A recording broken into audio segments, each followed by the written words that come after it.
Hello दोस्तों, स्वागत है आपका मेरे यूट्यूब चैनल में। तो हम एनसीईआरटी जो सीरीज है, एनसीईआरटी कक्षा 6 की जो हम सीरीज बना रहे थे, जिसमें हम हर एक सब्जेक्ट के वीडियोज बना रहे थे। तो आज हम स्टार्ट करने जा रहे हैं विज्ञान, जो हमारी विज्ञान विषय है एनसीईआरटी की, उसको हम आज डिस्कस करेंगे। बच्चों, आज हम विज्ञान से स्टार्ट करेंगे, कक्षा 6 की विज्ञान। इसके हम चैप्टर वाइज 1 2 3 4 जितने भी 17 चैप्टर हैं, 16 चैप्टर हैं, वो सारे हम एक एक करके पढ़ेंगे और सबको डिटेल में पढ़ेंगे, तो डिटेल में सीखेंगे बच्चों।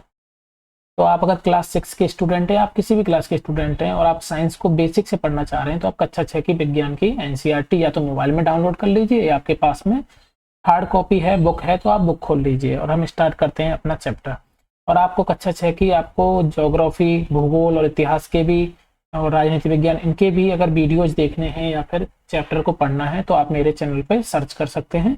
आपको वो वाले वीडियो भूगोल के और इतिहास के वीडियोज भी मिल जाएंगे चैप्टर वाइज। तो दोस्तों, स्टार्ट करते हैं विज्ञान कक्षा 6 के लिए पाठ्य पुस्तक। देखिए, हम पहले चैप्टर से स्टार्ट करेंगे आज। तो ये एनसीईआरटी की बुक है, क्लास 6 की, कक्षा 6 की, ठीक है। इसमें देखिए आपके जो चैप्टर्स हैं, उसमें कौन कौन से चैप्टर हैं, मैं आपको पहले वो बता देता हूँ। इसमें पहला चैप्टर है कि भोजन यह कहाँ से आता है, फिर भोजन के घटक पढ़ने हैं। तो आज हम कोशिश करेंगे 2 चैप्टर खत्म करने के। फिर तंतु से वस्तु तक, वस्तुओं के समूह बनाना, पदार्थों का पृथक्करण, हमारे चारों ओर के परिवर्तन, पौधों को जानिए, शरीर में गति, ये सारे चैप्टर हम पढ़ेंगे। सजीव एवं उनका परिवेश, गतियों एवं दूरियों का मापन, प्रकाश, विद्युत परिपथ, चुंबकों द्वारा मनोरंजन, जल, ठीक है, हमारे चारों ओर वायु, कचरा संग्रहण एवं निपटान, ये सारे 16 चैप्टर हैं, हम एक एक करके पढ़ेंगे। तो हम पहला चैप्टर स्टार्ट करते हैं। आइए दोस्तों, पहला चैप्टर है कि भोजन यह कहाँ से आता है। भोजन, भोजन तो आप जानते हैं, जो हम खाना खाते हैं भोजन कहलाता है। तो हम स्टार्ट करते हैं लाइन बाय लाइन। आज आपने अपने घर में क्या खाया था, आपको पता वो क्या खाया था, बता लगाइए कि आपके दोस्त ने आज क्या खाया था। क्या आपने कल और आज एक ही प्रकार का आहार लिया था, आहार मतलब भोजन। क्या ये सत्य है कि अलग अलग समय में हम भिन्न भिन्न प्रकार का आहार लेते हैं। सही बात है। जैसे मॉर्निंग में ब्रेकफास्ट में हम कुछ और खाते हैं, लंच में दोपहर में हम कुछ और खाते हैं, और शाम को जो डिनर करते हैं, रात्रि भोज करते हैं, उसमें हम कुछ अलग खाते हैं। कल हमने कुछ अलग खाया था, आज हम कुछ अलग खा रहे हैं। तो ये सब भोजन क्या है, हम अलग अलग टाइप का करते हैं। अब पहला जो है 1.1, इसमें है विभिन्न खाद्य पदार्थ, क्रियाकलाप भिन्न। विद्यालय में आपने दोस्तों से उन खाद्य पदार्थों की जानकारी प्राप्त कीजिए जो पूरे दिन में वे खाते हैं। यदि वे विभिन्न राज्यों के रहने वाले हैं, जब अलग अलग जगह के होंगे तो वो अलग अलग खाना खाते होंगे, तो उनसे भी ये जानकारी प्राप्त करने का प्रयास कीजिए। अपनी नोटबुक में सारणी 1.1 की तरह यथासंभव अधिक से अधिक दोस्तों द्वारा खाए जाने वाले विभिन्न खाद्य पदार्थों की जानकारी प्राप्त करके सूचीबद्ध कीजिए। आपको यहाँ अपने दोस्त का नाम लिखना है, उससे पूछना है कि पूरे दिन में उसने क्या क्या खाया। फिर दूसरे दोस्त का नाम लिखिए, क्या खाया। तो आप ऐसे देखेंगे कि हर दोस्त ने, आपके हर जितने भी क्लास में सहपाठी हैं, सबने अलग अलग खाना खाया होगा, ठीक है। अब देखिए, आपने भोजन में अनेक प्रकार की चीजें खाते हैं। हम अपने भोजन में क्या अनेक प्रकार की चीज खाते हैं, खाने की ये चीजें, सभी चीजें किससे बनी है। अब बात आती है कि भोजन जो है किससे बना है। जैसे हम पके चावल के बारे में सोचते हैं, जो चावल हम पका के खाते हैं, उसमें क्या है, हम कच्चा चावल लेते हैं, उसे पानी में उबाल लेते हैं। तो इसे तैयार करने में हमें 2 पदार्थ लगे, एक तो पानी लगा और एक हमारा कच्चा चावल लगा। तो उसको क्या बोलते हैं, संघटक बोलते हैं। यानी कि पका हुआ चावल बनाने में हमें किस चीज की जरूरत पड़ी, चावल और पानी की। तो ये दोनों क्या कहलाएंगे, संघटक कहलाएंगे। संघटक मतलब घटक, और साथ साथ मिला दिए तो संघटक, ठीक है। दूसरी ओर कुछ भोजन तैयार करने में हमें कई संघटकों की आवश्यकता होती है। जैसे हम सब्जी की बात करें, आपने घर में सब्जी बनती देखी होगी, तो सब्जी में क्या क्या जरूरत पड़ती है, हमें नमक, मिर्च, मसाला, कच्ची सब्जी, ये सब तेल, ये सब जरूरत है। तो ये सब क्या कहलाएंगे, उसके संघटक कहलाएंगे, ठीक है बच्चों। अब देखिए क्रियाकलाप 2, तो ये क्रियाकलाप 1 हो गया। अब क्रियाकलाप 2 क्या है, सारणी 1.1, ये जो हमने सारणी बनाई, दोस्तों के नाम रखे, उसने क्या क्या खाया। इसमें आप देखिए कुछ खाद्य पदार्थों को छांटिए और अपने दोस्तों तथा घर पर चर्चा करके जानकारी प्राप्त कीजिए कि इनको बनाने के लिए कौन कौन सी सामग्री चाहिए। जैसे आपके दोस्त ने बुलाया कि मैंने इडली सांभर खाया, तो आप उससे पूछिए भाई इडली बनाने में क्या क्या जरूरत होती है, सांभर बनाने के लिए क्या जरूरत होती है। इसने कहा मैंने सब्जी खाई, तो सब्जी बनाने में क्या जरूरत है, रोटी खाई तो रोटी बनाने की क्या जरूरत है। तो ये आपको सारणी बनानी है। तो खाद्य व्यंजन, उनकी कच्ची सामग्री, कच्ची सामग्री क्या कहलाती है दोस्तों, संघटक। यही क्या कहलाता है, संघटक। जैसे रोटी बनाते हैं हम घर में, आपने देखा वो रोटी खाते हैं, तो रोटी के लिए क्या चाहिए, आटा, जल और थोड़ा सा नमक भी मिलाते हैं, ये भी लिख सकते हैं।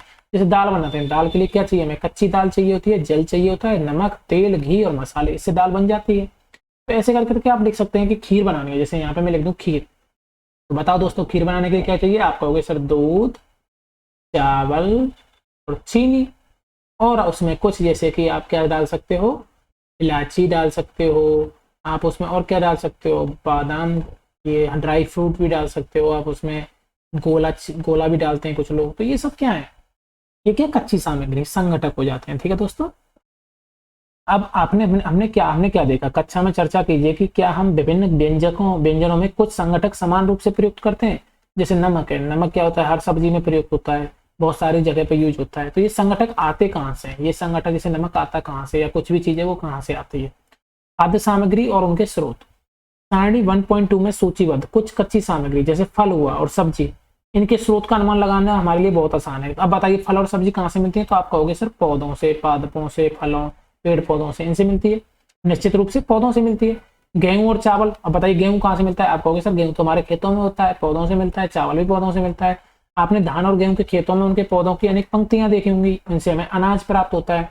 अब कुछ अन्य खाद्य पदार्थ है, जैसे कुछ लोग दूध है, दूध कहाँ से मिलता है, भैंस, बकरी, गाय, ये सब दूध देती है। अंडा कहाँ से मिलता है, मुर्गियों से मिलता है, मुर्गा, मछली, झींगा, ये सब कहाँ है, जानवर है। मांस किससे मिलता है, जंतुओं से, जानवरों से मिलता है।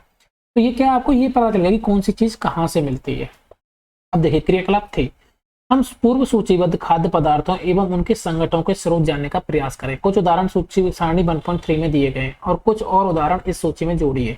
जैसे इडली है, इडली के लिए कच्ची सामग्री है चावल, चावल कहाँ से मिलता है, पौधों से। उड़द की दाल, ये भी पौधों से मिलती है। नमक, नमक कहाँ से मिलता है, समुद्र के पानी को या खारे पानी को गर्म करके और उससे नमक बनाया जाता है। जल, जल तो जल हमें जलाशयों से मिलता है, तालाबों से मिलता है, हमें कुओं से मिलता है। ठीक है। चिकन करी, चिकन, चिकन क्या होता है, मुर्गा, वो कहाँ से मिलता है, जंतु से मिलता है। मसाला कहाँ से मिलता है, पेड़ पौधों से मिलता है। तेल, घी कहाँ से मिलता है, पौधों से या जंतुओं से मिलता है। क्यों, घी है, घी कहाँ से मिलेगा, दूध से आएगा, दूध कहाँ से आएगा, जंतुओं से आएगा।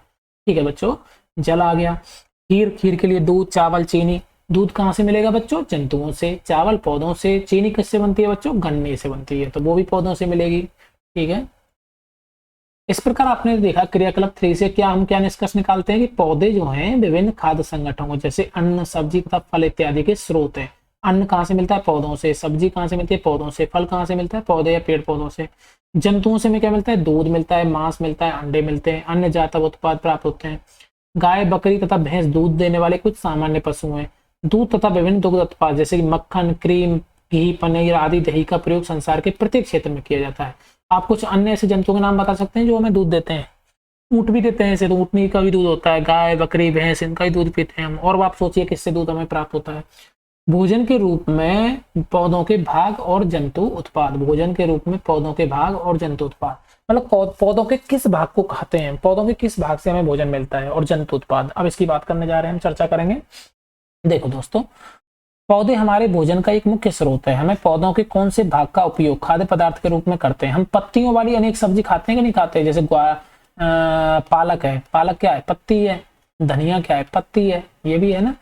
शलजम होता है, उसकी भी पत्तियों का हम यूज करते हैं, है ना। फिर पत्तियों के रूप में बहुत सारे हम सब्जियों को खाते हैं।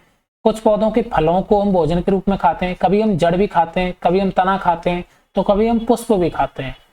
भाई किसी भी पौधे में क्या होता है, जड़ होता है, तना होता है, फूल होता है, पत्तियां होती हैं। तो हम सब पौधों का अलग अलग जो वो है, जैसे तना खाते हैं, कभी हम फल खाते हैं, तो अलग अलग पौधे का अलग अलग जो भाग होता है वो खाते हैं। कभी आपने सीताफल, काशी फल के फूलों को चावल में, सॉरी हो गया, एक मिनट रुकिए, के फूलों को चावल की पिट्टी में डुबोकर व तलकर पकौड़ी बनाकर खाया है, इसका प्रयत्न कीजिए। जैसे ये देखो, ये पौधा है, तो इसकी ये क्या होती हैं, जड़ें होती हैं। ये क्या है, इसकी पत्तियां हैं। ये इसका क्या होता है, डंठल जो तना है। ये क्या है, इसकी कली, फूल है। ये पुष्प है। तो हर पौधे का हम अलग अलग भाग खाते हैं। कुछ पौधों के 2 या 2 से अधिक भाग खाने योग्य होते हैं। उदाहरण के लिए हम सरसों जो होता है, उसके बीज से हमें क्या मिलता है, तेल मिलता है। और इसकी पत्तियों का हम क्या करते हैं, साग बनाते हैं। सरसों का साग खाया होगा आपने ना। क्या आपने केले के विभिन्न भागों के बारे में सोच सकते हैं। आप देखना, केले का जो तना होता है, केले का जो तना होता है, जो नॉर्थ ईस्ट में आप जाओगे, उत्तर पूर्व उत्तर भागों में, वहां पर तना, केले का तना खाया जाता है। केले का तना खाया जाता है। और केले के तने के अलावा उसका केले का जो फूल होता है, उसको भी सब्जी बना के खाते हैं। तो विभिन्न भागों को खाते हैं, नहीं खाते, जिन्हें हम भोजन के रूप में खाते हैं। क्या आप अन्य किसी पदार्थ के बारे में सोच सकते हैं जिसके 2 या 2 से अधिक भाग खाए जाते हैं, आप सोच के बताइए। क्रियाकलाप 4 सारणी 1.3 में सूचीबद्ध सभी खाद्य पदार्थों में से उन संगठनों को छांटिए जिनका मुख्य स्रोत पौधे हैं। आपने जो सूची बनाई थी ना, उसमें से ये छांटिए जिनका मुख्य स्रोत क्या है, पौधे। ये पौधे के किन भाग से प्राप्त होते हैं। अब ये पता लगाना है कि पौधे के किस भाग से प्राप्त होते हैं। ठीक है। जैसे देखो बैंगन का भरता, बैंगन का भरता हम बनाते हैं तो उसका स्रोत क्या है, बैंगन। मिर्च मसाले भी यूज होते हैं, तेल भी यूज होता है, मूंगफली, सरसों, सोयाबीन या अन्य किसी पौधे से। बैंगन जो है वो बैंगन का पौधे का क्या कौन सा भाग होता है, वो फल होता है ना, बैंगन का फल, वो खाते हैं। मिर्च मसाले ये भी क्या है, पौधे का फल होता है। तेल, मूंगफली और ये सब क्या होते हैं, ये बीज होते हैं, फल नहीं होते, ये तो बीज होते हैं ना। इन्हीं का तो तेल निकालते हैं, मूंगफली के या सरसों का जो बीज होता है उससे तो तेल निकलता है। तो आपको पता चल गया हम कौन सा भाग खा रहे हैं। अब देखो क्रियाकलाप 5, आपने मूंग अथवा चने के कुछ सूखे बीज लीजिए, मूंग और चने के आपको बीज मिल जाएंगे, उनको लो। अब इनमें से कुछ बीजों को जल से भरकर एक पात्र में डाल दो, जल में डाल दो, एक दिन के लिए छोड़ दो जल में गला के। उसके बाद अगले दिन जल को निकाल देना और बीजों को गिलास में रहने दें, उन्हें और एक गीले कपड़े में लपेट लेना। अब जो ऐसे दाल है उसको जो आप क्या करोगे, बीजों को पानी में डाला, एक दिन तक डले रहने दिया और उनको आप निकाल के कपड़ों में रख देना बांध के। और बीजों में से अब आप देखोगे कि अगले दिन ऐसे ऐसे अंकुरित हो जाएंगे, वो सफेद सफेद उनमें से रेसे निकलने लग जाएंगे। ठीक है, अंकुरित संरचना हो जाएगी। यदि हाँ तो बीज क्या हो गए, अंकुरित हो गए। इसे क्या बोलने हैं बच्चों, अंकुरित होना। यदि नहीं तो बीजों को पानी में धोएं, पानी निकाल दें और गीले कपड़े से ढककर अगले दिन के लिए फिर छोड़ देना। आपको मतलब दिखेगा ये 2 दिन बाद कि उसमें से छोटे छोटे अंकुर निकल रहे हैं। अंकुरों को क्या करना बच्चों, सावधानी से धोकर आप उन्हें खा सकते हैं और ये उबाले भी जा सकते हैं। इनमें कुछ मसाले मिलने पर खाने के लिए स्वादिष्ट अल्पाहार, ये आप क्या ब्रेकफास्ट में खा सकते हो। ये बहुत अच्छा प्रोटीन का स्रोत होता है, इससे प्रोटीन बहुत अच्छी मिलती है और आपकी हेल्थ के लिए भी बहुत अच्छा होगा। तो ये आप ऐसे करके खा सकते हो बच्चों। ये सोयाबीन की दाल है, चने की दाल है, उनको आप गला देना और उनके बाद में अगले दिन पानी में से निकाल के कपड़े में रखना। उसमें से जब अंकुरित आ जाए ना तब उनको आप खाना। आप देखना कितना ये स्वादिष्ट होता है और कितना ये फायदेमंद होता है। जैसे चने की दाल देख रहे हो आप, ऐसे अंकुरित हो जाएंगे। तो आप ये क्रियाकलाप करके देख सकते हो घर पे। अब आप देखेंगे कि शहद कहाँ से आता है। आपने शहद खाया होगा ना, घर पे शहद देखा होगा। ये शहद कहाँ से आता है बच्चों, ये कहाँ से उत्पादित होता है। क्या आपने एक मधुमक्खी का छत्ता देखा है, तो आपने बच्चों इस तरह का मधुमक्खी का छत्ता आपने देखा है कहीं पे, आप बताना आपने कहाँ देखा है। जहां बहुत सी मधुमक्खियां भिनभिनाया करती हैं। मधुमक्खियां क्या करती हैं, फूलों से मकरंद, मीठे रस, फूलों से, फूलों पर जाके मधुमक्खियां बैठती हैं और वहां से मकरंद लेती हैं और इसे अपने छत्ते में भंडारित करती हैं। छत्ते में क्या करती हैं बच्चों, वो अपना इकट्ठा करते रहती हैं। फूल और उनका मकरंद वर्ष के केवल कुछ ही समय में ही उपलब्ध होते हैं, अतः मधुमक्खियां इस मकरंद का भंडारण कर लेती हैं ताकि पूरे वर्ष इसका उपयोग किया जा सके। हम ऐसे छत्तों में मधुमक्खियों द्वारा भंडारित भोजन का शहद के रूप में उपयोग करते हैं। देखो बच्चों करती क्या है, मधुमक्खियां फूल पे जाके बैठती हैं, वहां से मकरंद लाती हैं और अपने छत्ते में यहाँ पे वो इकट्ठा करती रहती हैं। क्योंकि फूल तो क्या है कि साल भर तो रहेंगे नहीं, तो जब फूल जब मुरझा जाएंगे, फूल खत्म हो जाएंगे, तब मधुमक्खियां क्या करेंगे, इस शहद को खाती रहती हैं और जिंदा रहती हैं। तो ये शहद इस तरह से बनता है बच्चों। ठीक है, ये आपको समझ में आ गया। जंतु क्या खाते हैं, देखो क्या आपने घर में ऐसा कोई पालतू पशु है जिसकी आप देखभाल करते हो, बताइए आपके घर में क्या पालतू पशु है। कुत्ता होगा, किसी होगा, किसी बिल्ली पाल रखी होगी, किसी के भैंस होंगी, बकरी होंगी, भेड़ होंगी, गाय होंगी। फिर आपको इस जानकारी भी अवश्य होगी आपकी पालतू जानवर क्या खाता है। बताओ बच्चों आपका पालतू जानवर क्या खाता है। आपके पास भैंस है तो बताइए भैंस क्या खाती है, भूसा खाती है कि नहीं खाती, ठीक है ना। खल खल भी खाती है ना बच्चों। गेहूं के जो दाना होते हैं वो भी डालते हैं, वो भी खाती है। ये सब आप जानते होंगे। क्या आपने कभी गिलहरी, कबूतर, छिपकली या छोटे से कीट को खाते देखा है। गिलहरी को खाते देखा है, क्या खाती है, छिपकली क्या खाती है, कीटों को खाती है। ऐसे कबूतर भी होते हैं कीटों को खा जाते हैं, ये छोटे छोटे कीटों को खाते हैं, देखे ना आपने। अब देखो क्रियाकलाप 6 में अपने अनेक जंतुओं के नाम लिखे हैं। उन्होंने आपको ये दिख रहा है कि जंतुओं द्वारा खाए जाने वाले भोजन। जैसे भैंस क्या खाती है, घास खाती है, खली भूसा अनाज पत्ती। बिल्ली क्या खाती है, छोटे जंतुओं को खाती है, पक्षी दूध। चूहा क्या खाता है बच्चों, चूहा घर में रोटी कुछ भी मिलेगा, कपड़ा, उन सबको कुतर जाता है, नहीं कुतर जाता। शेर क्या खाता है बच्चों, मांस खाता है। वो किसको खाता है, जानवरों को खाता है। बाघ भी सेम मांस खाता है। मकड़ी मकड़ी क्या खाती है बच्चों, छोटे छोटे कीड़े पतंगे, इनको खाती है। छिपकली भी छोटे छोटे कीड़े, इनको खाती है जानवरों को। गाय क्या खाती है बच्चों, जो भैंस खाती है वही गाय खाती है ना बच्चों। उसके बाद में मनुष्य क्या खाता है, मनुष्य सब तरह का भोजन खाता है, शाकाहारी भोजन भी खाता है और मांसाहारी भी भोजन खाता है। तितली तितली क्या खाती है बच्चों, फूल पर, फूलों पे बैठती है। कौवा क्या खाता है, कौवा मांसाहारी भोजन भी करता है और साथ के साथ में वो रोटी डाल देंगे, रोटी ये सब भी खाता है। अन्य ये सब आपको लिखने हैं, ठीक है बच्चों। आप देखो फिर से सारणी 1.5 को, इसको आप ध्यान से देखिए। सारणी जो हमने बनाई, इसके जंतुओं को 3 वर्गों में विभाजित कीजिए। पहले वर्ग में केवल उन जंतुओं के नाम लिखिए जो केवल पौधे और पादप उत्पाद खाते हैं, जैसे गाय भैंस, ये शाकाहारी जंतु कहलाएंगे। कुछ जंतु ऐसे होते हैं जो दूसरे प्राणियों को खाते हैं, उन्हें दूसरे वर्ग में रखो, इनको बोलेंगे मांसाहारी, जैसे शेर हो गया, बाघ हो गया। क्या आप ऐसे अन्य जंतुओं को जानते हैं जिनका भोजन पादप पौधे जंतु दोनों ही है, जानते हो कि नहीं जानते, आप बताइए। ऐसे कुछ पौधे पादप, ऐसे कुछ जंतुओं के नाम बताओ। जैसे बिल्ली है, चूहा भी खा लेती है, रोटी भी खा लेती है, दूध भी खा जाती है, तो ये है कि नहीं, इन्हें क्या बोलेंगे हम, सर्वाहारी। तो आपने क्या सीखा बच्चों, शाकाहारी क्या होते हैं, शाकाहारी जंतु क्या होते हैं, आप कह सकते हो कि नहीं कह सकते, शाकाहारी क्या होते हैं, और मांसाहारी क्या होते हैं, बता सकते हो आप मांसाहारी। और एक और चीज आ गई आपकी सर्वाहारी, जो दोनों खाते हैं, ठीक है। शाकाहारी गाय हो गई, मांसाहारी शेर हो गया, सर्वाहारी कौवा हो गया, ठीक है बच्चों। हम जानते हैं कि हमें बहुत से लोग ऐसे हैं जिन्हें पर्याप्त भोजन नहीं मिलता। आप जानते होंगे हमारे देश में बहुत सारे लोग ऐसे हैं जिनको भोजन नहीं मिल पाता। हमें ऐसे उपाय खोजने की आवश्यकता है जिसके द्वारा देश में अधिक खाद्य उत्पादन किया जा सके। यही पर्याप्त नहीं होगा, बल्कि हमें ऐसे उपाय भी खोजने हैं जिससे यह सुनिश्चित हो कि यह भोजन हम में से प्रत्येक को आसानी से उपलब्ध हो सके।